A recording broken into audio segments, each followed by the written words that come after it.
My name is Alistair Resnicki and I own the business Sunflower Films. We're based in Bath. We specialise in working with small and medium businesses at this stage.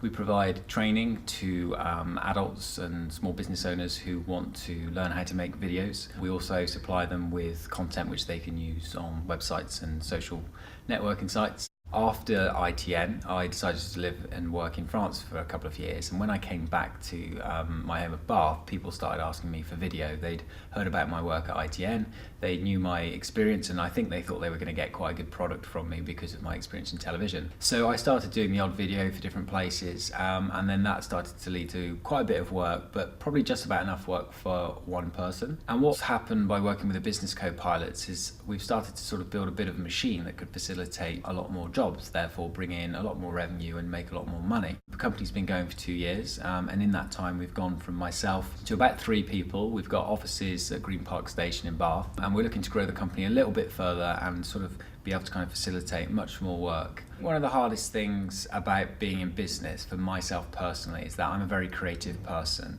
and essentially the idea is what's the most important thing to me. And once you start getting involved in running a business, you have to start to think about lots of different areas and not just the creative aspect. And I think that can sometimes cause friction with inside yourself and certainly with people that you're working with. So in the case of working with Nick and Rob at the business co-pilots, it was sometimes quite hard for me to think about things in business terms to begin with, because all of my experience had been making programs, coming up with ideas, and that had led me by the age of 24 to ITN, where I was doing a very creative job but also a very technical job. I didn't have to worry about all of the business side of it. One of the things that has changed is that I've become much more of a business person over the last, say, 12 months from working in partnership with the business co-pilots and Nick and Rob, and more increasingly with Alex. What it's done is it's helped me to break down in business terms all of the different creative services that I offer and all of the technical services. The structure and frequency of the business co-pilot relationship is actually quite good. It's organic, it changes, and as most people in business will understand, sometimes you just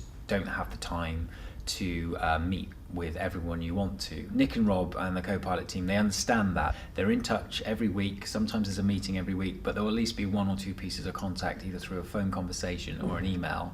But they understand that you have to sometimes just be busy doing and implementing the things that you've set out and the objectives you've set out together. I think it's a really important decision about whether you actually want to grow your business and whether you want to work with a co-pilot. But what I would say is that from my experience and from everything I've heard about all of the other people who've worked with Nick and Rob and the business co-pilot team, is that there are no 2 finer people to work with, because they care about who you are, they care about your business, and they're not just a sort of 9 to 5 operation where they're sort of counting the money and saying, great, another client. They're sort of a bespoke service that really gets to the heart of who you are, what you're trying to achieve, and then they help you do it.